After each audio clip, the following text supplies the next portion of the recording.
Halo, Assalamualaikum warahmatullahi wabarakatuh. Oke, selamat pagi semuanya. Hari ini kita akan melaksanakan perkuliahan mata kuliah statistika. Benar ya? Oke, kita lanjut.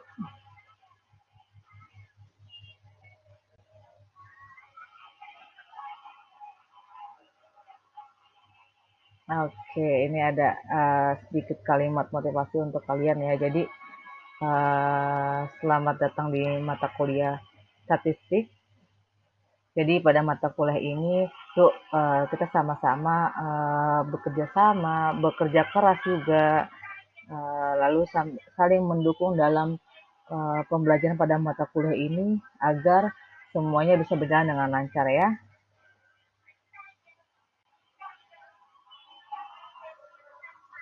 Ya, ini adalah deskripsi mata kuliah statistika. Oke, jadi mata kuliah ini terlaksana pada semester 3 dengan bobot 3 SKS dengan rincian yaitu 2 SKS teori dan 1 SKS praktikum. Nah, salah satu persyarat dalam mengikuti mata kuliah ini yaitu harus sudah lulus mata kuliah matematika. Jadi saya harap kalian semua di sini sudah lulus mata kuliah matematika ya. Nah, untuk dosen pengampunya sendiri ya, ada dua, yaitu pertama Dr. Insinyur M. Junaidi dan saya sendiri, yaitu perkenalkan nama saya Chandrika Kalarasati, SPI MSI.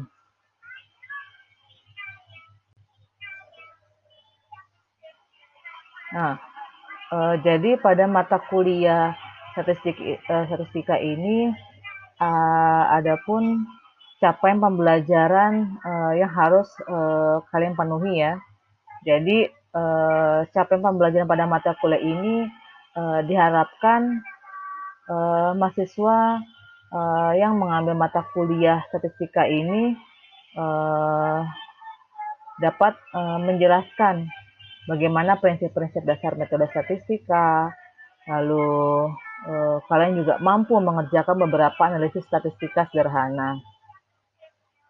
Nah, hal ini juga akan membantu kalian nantinya pada saat pengerjaan analisis data pada penelitian kalian nanti ya, atau tugas akhir nanti. Ini ada beberapa outline materi yang akan kita pelajari pada sesi saya. Jadi sesi saya ini nanti akan dilakukan 7 pertemuan sampai UTS nanti ya. Jadi pada pekan pertama atau minggu pertama kita akan mempelajari mengenai bagaimana sih konsep dasar statistika. Jadi konsep dasar statistika ini kita akan mengetahui apa itu pengertiannya, lalu pemanfaatan statistika seperti apa, terus variabel dan skala pengukuran data itu seperti apa. Nah, untuk pertemuan kedua hingga keempat, nanti kita akan menjelaskan atau mengetahui tentang deskripsi data.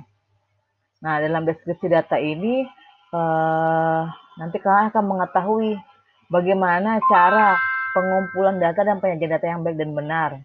Lalu ada juga sebaran frekuensi, ukuran pemusatan data, ukuran penyebaran data, hingga penggunaan statistik deskriptif dengan menggunakan software SPSS. Nah, untuk pertemuan kelima, nanti saya akan menjelaskan mengenai konsep dasar peluang. Nah, di sini saya hanya menjelaskan definisi dan bagaimana dalil-dalil peluang dari satu kejadian. Nah, sedangkan pada pertemuan ke-6 dan ke-7, nah, nanti sini kita akan membahas lebih dalam lagi mengenai distribusi peluang. Nah, di sini nanti bisa kita mengetahui apa itu sebaran peluang diskrit ataupun sebaran peluang kontinu. Nah, setelah itu baru nanti kita melakukan ujian tengah semester. Nah, untuk metode pembelajaran yang kita gunakan, jadi berhubung dengan suasana kita masih dalam kondisi pandemi sampai saat ini, jadi kita menggunakan sistem daring ya atau online dengan menggunakan metode pembelajaran yaitu project based learning. Nah, project based learning ini merupakan suatu model pembelajaran yang dapat memberikan kesempatan kepada dosen untuk mengelola pembelajaran dengan melibatkan kerja project. Jadi kerja project di sini yang dimaksudkan yaitu kalian sebagai mahasiswa dapat memuat atau mengerjakan tugas-tugas yang diberikan oleh dosen dengan berbagai pertanyaan ataupun permasalahan yang dihadapi dan kalian juga dituntut untuk merancang, memecahkan suatu masalah, membuat suatu keputusan, melakukan kegiatan investigasi, serta memberikan kesempatan kepada kalian untuk bekerja secara mandiri.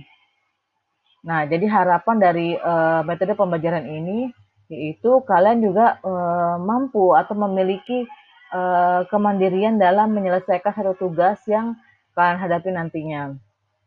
Sehingga hasil dari penyelesaian tugas kalian nanti dapat bermakna dalam pengembangan pengetahuan dan keterampilan kalian sendiri nantinya.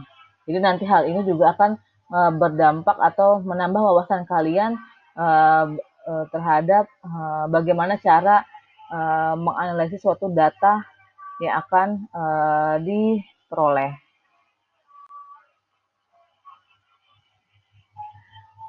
Selanjutnya yaitu ada komponen penilaian. Jadi indikator penilaian ini didasarkan oleh dua dimensi ya. Jadi ada dimensi soft skills, lalu yang kedua ada hard skill. Jadi komponen penilaian ini terbagi atas 4 bobot ya, jadi 4 kategori. Yang pertama yaitu ada tugas, lalu praktikum, ujian tengah semester, dan ujian akhir semester. Nah, untuk tugas sendiri ini meliputi dari tugas individu, kerja kelompok, ataupun kuis yang dimuat dalam bobot 10%. Sedangkan untuk pelaksanaan praktikum kita beri bobot 30%, dan ujian tengah semester dan ujian akhir semester kita berikan bobot 30%. Nah, ini juga ada sedikit pepatah ya dari Benjamin Franklin. Jadi bagaimanapun kalian atau dimanapun kalian sebagai pelajar, kalian jangan lupa untuk selalu belajar dan selalu meningkatkan rasa ingin tahu kalian ya. Jadi kalau kalian mau menjadi orang yang lebih baik lagi atau menjadi orang yang banyak pengetahuannya, ya jangan lupa cari ilmu itu ya. Oke, jadi langsung kita masuk ke dalam materi kita hari ini, yaitu konsep dasar statistika. Nah, pada materi ini indikator yang kita capai yaitu diharapkan mahasiswa atau mahasiswi mampu menjelaskan apa itu pengertiannya, jenis-jenis dan manfaat statistika dalam penelitian perikanan dan kelautan. Oke, ini jadi statistika ini dari berbagai para ahli, mungkin maksudnya hampir sama, tapi dia memiliki pengolahan bahasa yang berbeda-beda ya. Jadi ada berbagai ahli yang menjelaskan tentang apa sih statistika tersebut. Nah, menurut Margaret F. Hall, statistika ini merupakan suatu teknik yang digunakan dalam mengumpulkan data, lalu data itu dianalisis, dan bagaimana cara menyimpulkannya, serta bagaimana cara menginterpretasikan atau menafsirkan suatu data tersebut dalam bentuk angka. Nah, sedangkan tidak beda juga dengan Sujana, dia mengartikan bahwa statistika merupakan suatu pengetahuan yang berhubungan dengan cara-cara pengumpulan fakta, lalu bagaimana cara mengolahnya, lalu dianalisis, dan dapat ditarik kesimpulan juga, dan selanjutnya setelah disimpulkan dia dapat menyajikan dan mempublikasikan dari data-data tersebut dalam bentuk angka juga. Jadi inti dari arti statistik ini hampir sama ya. Nah, sedangkan berdasarkan KBBI atau Kamus Besar Bahasa Indonesia, statistika ini adalah ilmu tentang cara mengumpulkan, menggolong-golongkan, menganalisis, dan mencari keterangan yang berarti dari data yang berupa angka. Jadi intinya angka ya. Di angka itu yang sangat penting untuk mengetahui statistika tersebut.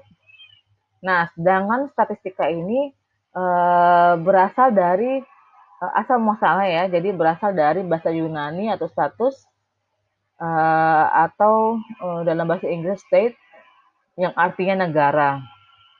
Jadi negara ini bukan bermaksud dia artinya suatu negara ya. Jadi negara yang dimaksud ini adalah ilmu yang mempelajari suatu analisis data yang ada di suatu negara. Nah, sering berkembangnya zaman, waktu. Jadi istilah statistik ini mengalami pengembangan ya. Jadi yang awalnya dia hanya mengetahui analisis data saja, jadi di sini dia bisa bermakna menjadi suatu ilmu yang dapat dilakukan dalam melakukan pengumpulan data, pengklasifikasian data, yang tidak hanya dalam lingkup atau cakupan suatu negara tersebut, suatu negara, namun di berbagai bidang itu juga bisa dilakukan. Misalnya dalam bidang matematika jelas ya, sosial, psikologi, hingga di bidang budidaya perikanan ataupun di bidang perikanan dan kelautan lainnya. Nah, mungkin di sini kalian pernah mendengar kata statistik ya. Jadi statistik dan statistika itu dua kata yang memiliki arti yang berbeda. Nah, untuk statistika sendiri ini merupakan suatu metode di mana statistika ini diartikan sebagai ilmu yang mempelajari tentang bagaimana cara pengumpulan data, lalu data itu diolah, kemudian dianalisis, hingga bagaimana cara menarik satu kesimpulan yang baik dan benar. Nah, di bawah ini adalah bentuk penyajian data yang dapat ditampilkan. Jadi data yang ditampilkan ini bisa dalam bentuk tabel, dalam bentuk diagram batang, atau OGIF atau grafik, ada juga bisa histogram juga, ada diagram pie, dan masih banyak yang lainnya. Nah, data-data di bawah ini, inilah yang disebut dengan namanya statistik, ya. Jadi statistik ini biasanya ditujukan untuk mengetahui keadaan sesuatu ya. Misalnya ada statistik pendidikan, atau misalkan statistik perikanan, statistik kesehatan. Nah, sedangkan statistik ini merupakan suatu angka atau catatan yang dikelompokkan atau dikumpulkan serta ditabulasi. Jadi dikumpulkan, lalu nanti setelah dikumpulkan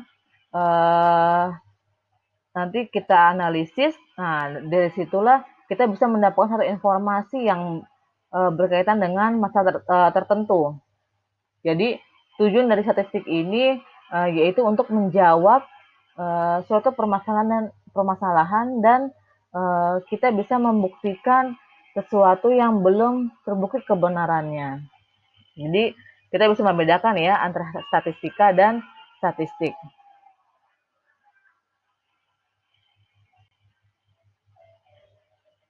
Oke, selanjutnya ini ada beberapa contoh kasus yang membutuhkan dukungan statistika.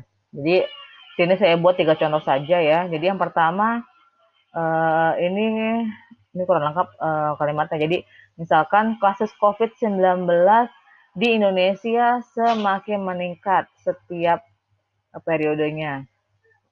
Nah, pertanyaannya bagaimana solusinya?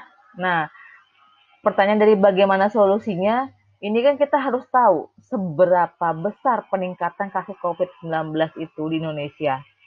Jadi karena kita ingin mengetahui seberapa besar atau seberapa drastis sih kasus COVID-19 ini meningkat, jadi di situ kita memerlukan data.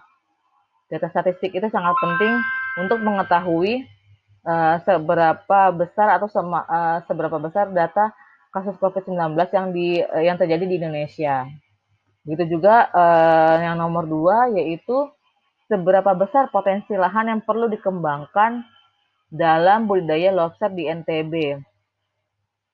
Nah, di sini juga kita juga harus mengetahui datanya. Ini data wilayah di NTB yang bisa dikembangkan, lahan atau misalnya daerah atau wilayah yang bisa dikembangkan dalam budidaya lobster. Nah, kemudian pertanyaan ketiga itu berapa jumlah produksi perikanan tangkap di NTB. Nah, di sini juga kita membutuhkan data yang akurat ya terkait jumlah produksi perikanan tangkap di NTB. Oke, kita lanjut ya. Nah, dari pemaparan saya tadi, nah, kenapa sih statistika itu penting untuk kita pelajari? Ini dia jawabannya.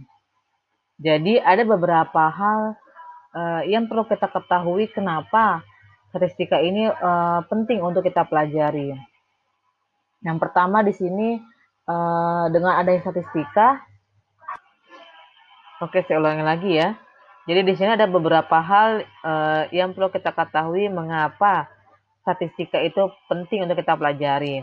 Jadi yang pertama, dengan adanya statistika ini kita bisa membuat satu keputusan mengenai bagaimana cara pemilihan terhadap sesuatu. Lalu ini statistika juga dapat mempermudah pemahaman akan data dan mempermudah juga dalam penelitian di berbagai bidang. Nah, terutama di bidang perikanan dan kelautan. Nah, yang kedua, statistika juga dapat memungkinkan seorang peneliti untuk bekerja secara berurutan dari awal hingga akhir. Jadi kita bisa mengetahui datanya benar-benar akurat ya. Jadi kita bisa meruntun dari data dari yang pertama hingga yang terakhir. Lalu yang ketiga, di dalam statistik juga ada terdapat cara-cara bagaimana cara meringkas satu data yang kompleks menjadi sebuah informasi yang mudah dimengerti. Nah, di sini nanti kan kita bisa mengetahui bagaimana cara menyajikan satu data dengan menampilkan dalam bentuk misalnya grafik, tabel, atau histogram dan lain-lainnya. Yang keempat, statistika juga menyediakan teknik untuk membandingkan berbagai hal untuk menganalisa suatu gejala atau fenomena sehingga gejala tersebut lebih mudah dipelajari. Nah, jadi sini nanti kita bisa menggunakan berbagai uji yang bisa kita gunakan. Nah, dan terakhir statistika juga dapat membantu kita dalam pengambilan suatu keputusan yang bijak. Nah, jadi di sini kita bisa mengetahui suatu permasalahan dengan menarik suatu kesimpulan sementara atau pendugaan sementara. Nah, itulah pentingnya kita mengetahui atau mempelajari statistika. Nah, secara garis besar, ragam statistika ini dapat digolongkan berdasarkan 4 penggolongan ya. Jadi yang pertama berdasarkan orientasi pembahasan, lalu yang kedua berdasarkan fase atau tujuan analisisnya, yang ketiga berdasarkan asumsi, distribusi populasi data yang dianalisis, dan juga berdasarkan jumlah variabel terikatnya. Nah, yang pertama, berdasarkan orientasi pembahasan, statistika ini dapat dibedakan atas dua, yaitu yang pertama statistika matematika dan statistika terapan. Nah, untuk statistika matematika ini adalah statistika yang teoritis ya, jadi lebih berorientasi kepada pemahaman model, penurunan konsep, dan rumus-rumus statistika secara matematis. Misalkan adanya perumusan rumus-rumus dalam penggunaan analisis regresi. Lalu ada juga dalam uji T, uji F, terus estimasi, dan masih banyak lainnya.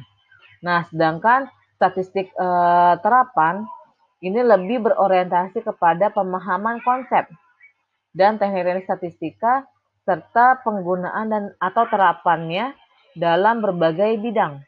Misalnya statistika pendidikan. Jadi dia sudah lanjutan ya dari statistika matematika. Lalu yang kedua, digolongkan berdasarkan fase atau tujuan analisisnya.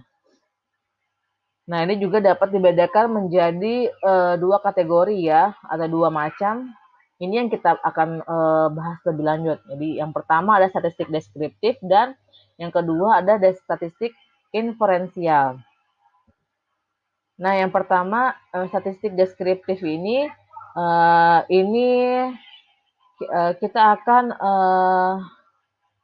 mengetahui lebih lanjut bagaimana cara mengumpulkan, mengolah, menganalisis, dan menyajikan sebagian ataupun seluruh data yang kita gunakan tanpa mengambil suatu kesimpulan. Nah,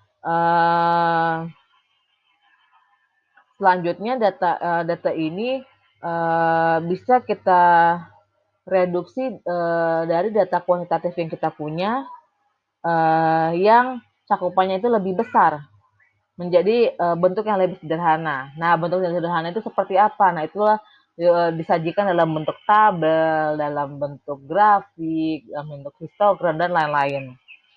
Nah, sedangkan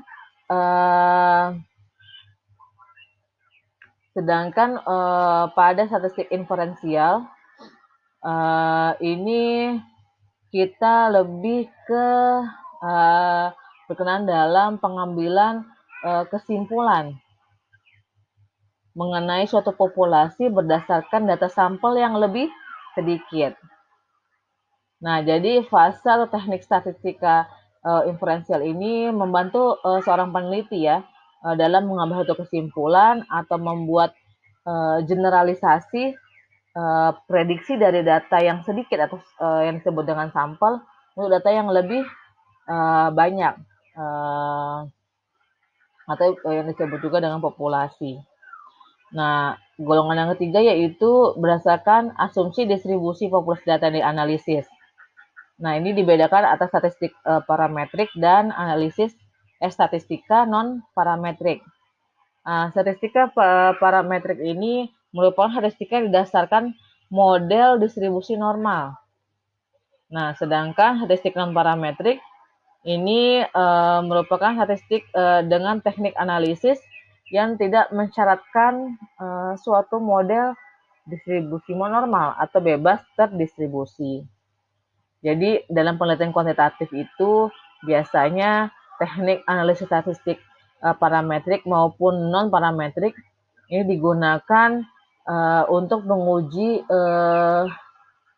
suatu hubungan atau uji asosiatif dan pengujian komparatif atau kita bisa bilang pengujian pembeda ya, perbedaan.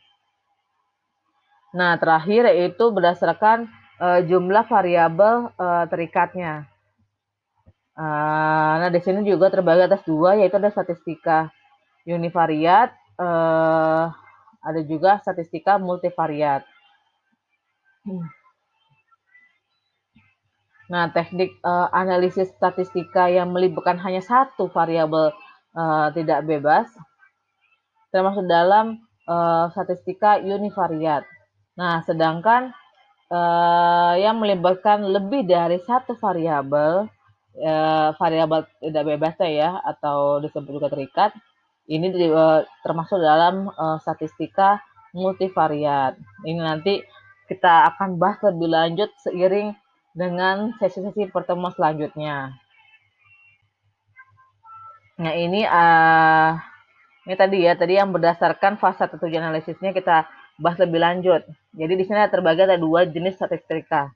Yang pertama statistika deskriptif dan yang kedua adalah statistika inferensial. Nah, di sini statistika deskriptif ini bidang statistik yang kita gunakan yaitu kita bisa melakukan pengumpulan data, pengolahan, penyajian data, maupun analisis data secara sederhana. Nah, tujuan dari statistika deskriptif ini kita bisa menggambarkan suatu keadaan atau karakteristik populasi ataupun sampel yang ingin kita kaji, ya. Nah, alat yang kita gunakan dalam pengukuran statistika deskriptif ini yaitu ada berbentuk tabel, grafik, diagram, peta, gambar, dan masih banyak lainnya. Nah, untuk hasil perhitungan analisis deskriptif ini ada berbagai jenis ya. Yang pertama, kita bisa menghitung suatu proporsi, lalu modus, median, mean, varians, dan standar deviasi. Nah, ini adalah berbagai perhitungan yang biasa digunakan dalam statistika deskriptif. Sedangkan pada statistika inferensial, cakupan yang dilakukan yaitu seluruh kegiatan statistik yang berhubungan dengan analisa data yang digunakan dalam menarik satu kesimpulan mengenai karakteristik suatu populasi tersebut. Nah, jadi perbedaannya kalau statistika deskriptif ini dia biasanya bersifat informatif, sedangkan statistika inferensial ini dia bersifat konfirmatif. Jadi dia akan mengkonfirmasi kembali data yang dihasilkan berdasarkan analisis datanya. Sedangkan statistika deskriptif dia hanya menginformasikan data-data yang dia dapatkan. Jadi itu perbedaannya ya. Nah, selanjutnya statistika inferensial ini memiliki berbagai pengujian ya. Jadi kalau misalnya yang deskriptif tadi itu misalnya alat pengujinya misalnya dia bisa menghitung atau ya mengerjakan modus, mean, variance segala macam. Sedangkan statistika inferensial dia bisa menggunakan analisis untuk melakukan teori estimasi atau pengujian hipotesis dan masih banyak lainnya. Oke, tadi di sini saya dari tadi mungkin udah sedikit membahas tentang populasi dan sampel. Apa sih perbedaan di antara kedua tersebut? Nah, untuk populasi sendiri ini artinya kumpulan dari anggota objek yang diteliti. Ini yang ada di lingkaran biru ini disebut namanya populasi. Nah, sedangkan sampel ini merupakan sebagian dari anggota objek yang diteliti. Jadi ini yang lingkaran hitam ini merupakan sampel ya. Jadi sampel ini hanya beberapa bagian saja dari anggota populasi. Jadi tidak semua sampel yang bisa kita ambil dalam populasi. Nah, apakah data deskriptif ini bisa kita masukkan ke dalam data inferensial? Bisa. Jadi yang pertama, dalam satu populasi ini, kita ambil beberapa sampel yang ingin kita teliti, kemudian kita sajikan atau kita analisis, kita sajikan dalam bentuk statistika deskriptif contoh. Nah, selanjutnya setelah kita sajikan, kita analisis kembali. Kita analisis, baru nanti setelah itu kita baru tarik kesimpulan atau kita buat suatu pendugaan ya. Jadi kita buat pendugaan sementara dari statistika deskriptif yang kita dapatkan tersebut. Nah, disitulah nanti bisa kita dapatkan data inferensialnya. Nah, mengapa sih hanya sampel yang kita ambil, bukan populasi? Nah, di sini ada beberapa hal ya yang perlu kita ketahui kenapa hanya sampel yang biasanya kita ambil dalam melakukan suatu penelitian. Nah, jadi yang pertama, tidak mungkin secara fisik kita mengamati semua anggota populasi. Nah, kenapa? Jadi yang pertama yaitu faktor biaya ya. Jadi biaya juga ini merupakan salah satu faktor penentu juga. Kalau kita melakukan riset dalam semua anggota populasi, ini akan memakan biaya yang lebih banyak lagi dibandingkan kita hanya mengambil beberapa sampel saja. Lalu yang kedua, jika kita mengambil semua anggota populasi, ini akan menghabiskan banyak waktu. Jadi misalkan dalam satu daerah, misalnya di Lombok nih ya, jadi jangan di Lombok deh, misalnya di Mataram, kita hanya mengambil beberapa data di beberapa kecamatan saja, tidak semua kecamatan yang kita ambil datanya. Atau dari semua kecamatan di Mataram, hanya beberapa kakak yang bisa kita ambil secara acak. Nah, diharapkan data yang kita ambil secara acak tersebut ini bisa memenuhi satu populasi yang ada di Mataram. Jadi bisa mewakili. Jadi kalau semuanya itu mungkin kita akan nggak keburu waktunya gitu kan. Oke, selanjutnya ini ada beberapa istilah lagi yang dinamakan variabel dan skala pengukuran statistika. Nah, di sini variabel ini merupakan suatu konsep yang memiliki nilai yang berubah-ubah atau memiliki variasi nilai, keadaan, kategori ataupun kondisi. Di mana konsep yang kita maksud yaitu adalah definisi dari apa yang perlu kita amati atau kita teliti ya. Jadi konsep ini akan menentukan variabel-variabel mana yang ada hubungan empiriknya atau yang diamati secara empirik. Nah, di sini kan pengertian dari variabel penelitian itu adalah suatu atribut, nilai ataupun sifat dari objek penelitian yang memiliki variasi tertentu antara satu objek dengan objek lainnya. Nah, sedangkan variabel penelitian ini memiliki jenis data dan fungsinya seperti apa. Nah, di sini ada berbagai macam ya. Yang pertama, kita bisa melihat dari segi hubungan antara variabelnya. Nah, yang berdasarkan hubungan antara variabel, jenis variabel penelitian terbagi atas 3, yaitu pertama bebas, terikat, dan kontrol. Nah, untuk bebas sendiri, ini variabelnya diartikan sebagai penyebab adanya perubahan pada variabel lain. Jadi ada variabel bebas atau independen variabel ya, independen. Ada juga terikat, dependent. Ada juga yang kontrol. Nah, sedangkan yang terikat ini dia dipengaruhi biasanya oleh adanya perubahan variabel bebas.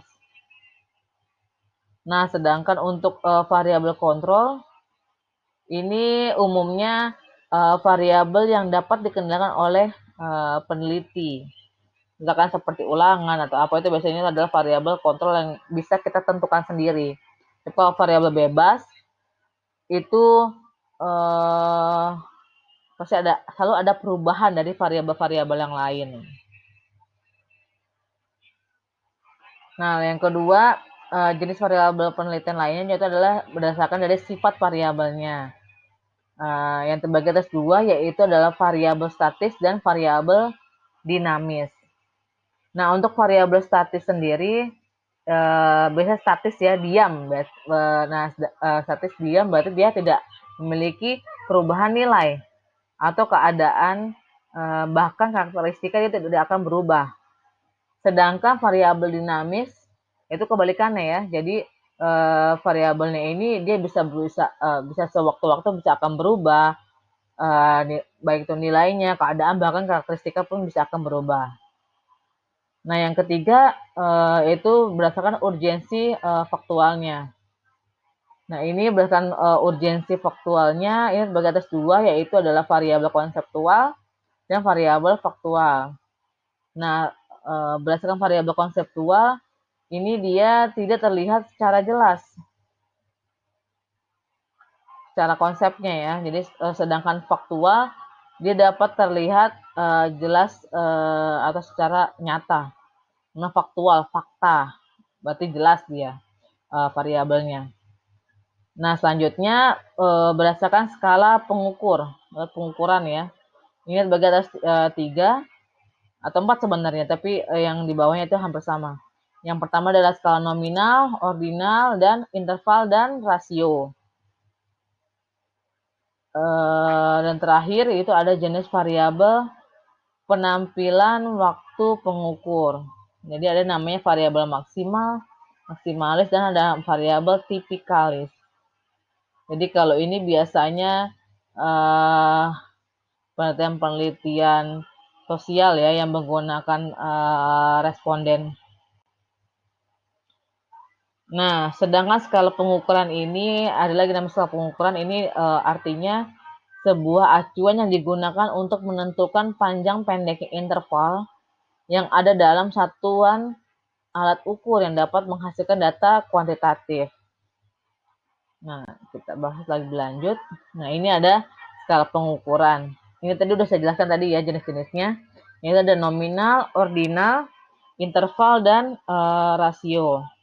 Nah, untuk nominal ini merupakan skala pengelompokan, kategorisasi, identifikasi suatu kejadian ataupun fenomena ke dalam kelas-kelas ataupun kategori, sehingga yang masuk ke dalam satu kelas tersebut adalah sama dalam hal atribut atau sifatnya. Nah, misalkan sebagai contoh kalau misalnya untuk nominal ya, contoh pengklasifikasiannya yaitu jenis kelamin. Misalnya ada jenis kelamin pria dan wanita. Nah, ini bisa kita klasifikasikan.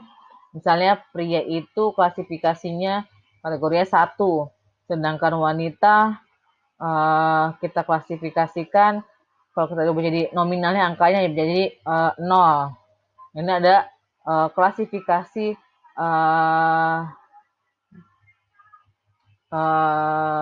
suatu nominal.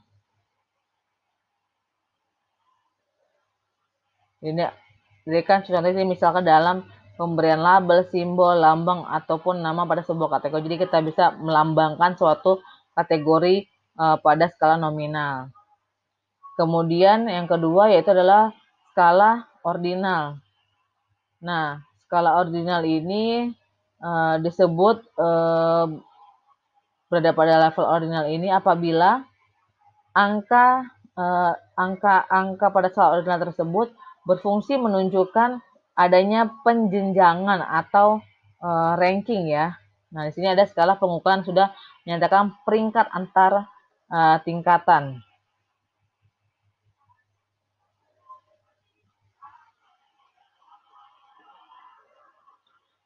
Misalnya di sini bila terdapat jenjang 1, 2, 3.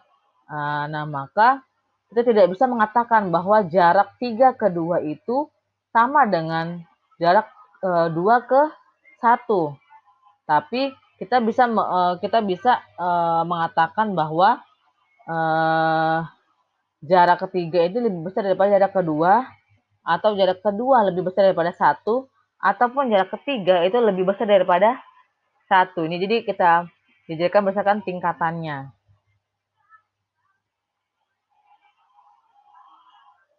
Kemudian yang ketiga itu adalah interval. Nah, interval ini untuk interval sendiri, hasil ukur yang berskala interval merupakan hasil pengukuran ordinal yang memiliki jarak antar jenjang yang tetap, atau misalnya jaraknya itu selalu sama, ya. Nah, misalkan dalam deretan ya, jadi angka 2, 3, 4, 5, 6, 7. Nah, maka saya dapat mengatakan bahwa jarak 5 sampai 3 ini sama dengan jarak 7 ke 5, ataupun jarak dari 6 ke 4. Jadi dia skalanya sama ya. Jadi misalnya skalanya dia memiliki jarak intervalnya 2. Jadi bisa kita simpulkan, bisa kita katakan bahwa misalnya jarak ke 5 ke 3 itu sama dengan jarak 7 ke 5 ataupun jarak 6 ke 4. Jadi skalanya tidak memiliki harga 0, harga 0 yang mutlak. Namun jika seseorang mendapatkan nilai misalkan ya pada peserta didik mendapatkan nilai 0 dari hasil tesnya, bukan berarti peserta tersebut sama sekali tidak memiliki pengetahuan tentang statistika. Jadi itu bisa kita bedakan ya. Jadi dia belum tentu dia nggak paham, gitu. Belum tentu dia tidak mengerjakan. Siapa tahu dia mengerjakan tapi jawabannya salah semua atau bagaimana, atau lain halnya. Lalu yang keempat itu adalah skala rasio. Nah, level rasio ini pada dasarnya adalah level interval yang memiliki harga 0 mutlak. Maksudnya, harga 0 pada skala ini memang menunjukkan bahwa atribut yang diukur sama sekali tidak ada pada objek yang bersangkutan. Jadi misalkan hasil pengukuran yang menunjukkan angka 0 berarti objek yang diukur benar-benar tidak memiliki karakteristik yang dimaksud. Misalkan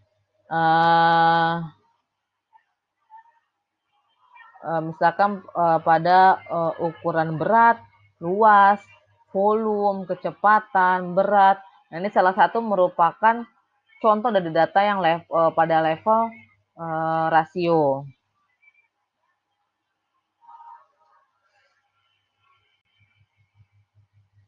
Oke, di sini skala pengukuran variabel penting untuk dalam hal penentuan uji statistik yang sesuai, di mana skala nominal dan ordinal hanya bisa menggunakan uji statistik non-parametrik, sedangkan skala interval dan rasio bisa menggunakan statistik parametrik. Tolong kalian ingat, ini yang menjadi dasar kalian untuk melakukan analisis data nanti ke depannya.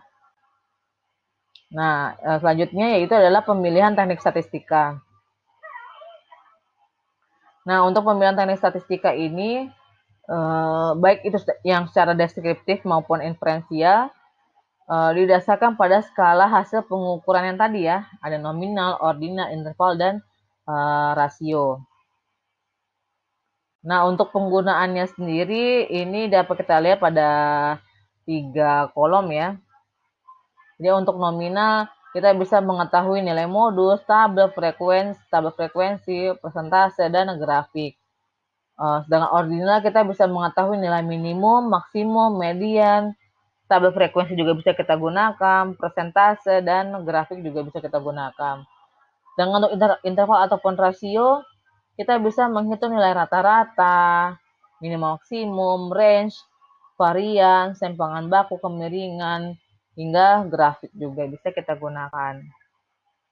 Nah, yang tadi ini adalah teknik statistika yang digunakan berdasarkan skala pengukuran pada statistika deskriptif. Sedangkan ini untuk statistika inferensial. Jadi ini ada beberapa uji yang bisa kalian gunakan pada skala pengukuran yang kalian dapatkan. Jadi untuk nominal, ordinal, interval atau rasio ini memiliki uji yang berbeda-beda tergantung dari tujuan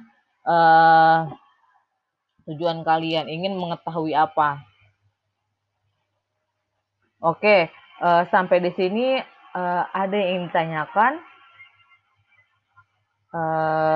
Jika tidak ada, jadi setelah kita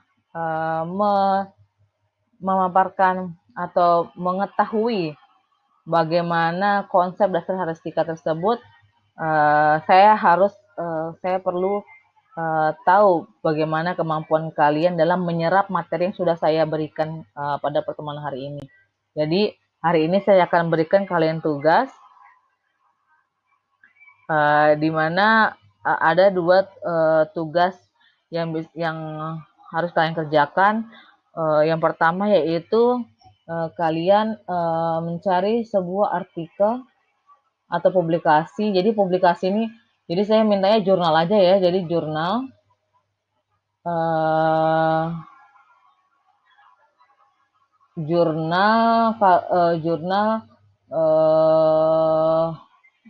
yang berkaitan dengan perikanan dan kelautan yang membahas. Jadi kalau bisa ada pada saat kalian baca jurnal tersebut, di bagian hasil dan pembahasan itu tolong kalian lihat jenis atau macam statistika yang didapatkan di jurnal tersebut. Misalkan pada jurnal si A, dia menggunakan jenis statistika secara deskriptif. Misalnya deskriptif apa? Misalnya begitu kan? Atau dia menggunakan statistik inferensial apa. Nah, yang kedua, jenis data dan skalanya seperti apa. Misalnya jenis datanya, dia menggunakan jenis data rasio, begitu kan. Nah, itu bagaimana datanya seperti apa. Lalu yang kedua, tugasnya yaitu ini kalian tinggal menjawab saja ya. Jadi ada 5 soal nomor 2 dari nomor 2. Jadi kan tinggal tetapkan level yang paling cocok untuk skala pengukuran. Misalkan ada nominal, ordinal, interval dan rasio. Jadi di sini kalian hanya memilih saja. Misalnya nomor yang A, suhu di perairan Senggigi, ini level pengukurannya dia nominal. Nah, tapi kalian jelaskan misalnya nominal kenapa? Karena misalnya suhu ini dia range-nya begini-gini, misalnya begitu. Lalu yang B, ini level pengukurannya dia ordinal, alasannya apa? Begitu juga sampai yang E. Nah, nanti tugas yang kalian kerjakan tugas tersebut boleh ketik ataupun, tapi kayaknya bagus tulis tangan ya. Jadi kalian tulis tangan, nanti kalian foto ya. Tapi nanti format yang dibutuhkan dalam pengumpulan tugas ini adalah formatnya dalam bentuk PDF. Nanti kalian kumpulkan di daring Unram. Nanti saya akan berikan linknya, tinggal kalian kumpulkan di link tersebut. Oke, sampai di sini mungkin jelas ya apa yang saya jelaskan. Nanti jika ada materi atau misalnya penjelasan yang saya jelaskan kurang kalian mengerti, nanti kita lanjut ke sesi diskusi ya. Oke, sekian materi kita hari ini. Semoga materi yang saya berikan bisa bermanfaat dan bisa masuk ke otak kalian. Oke, cukup sekian. Terima kasih. Wassalamualaikum warahmatullahi wabarakatuh. Terima kasih. Jangan lupa nanti kalian lihat atau cek di daring Unram ya, dan jangan lupa absen. Terima kasih.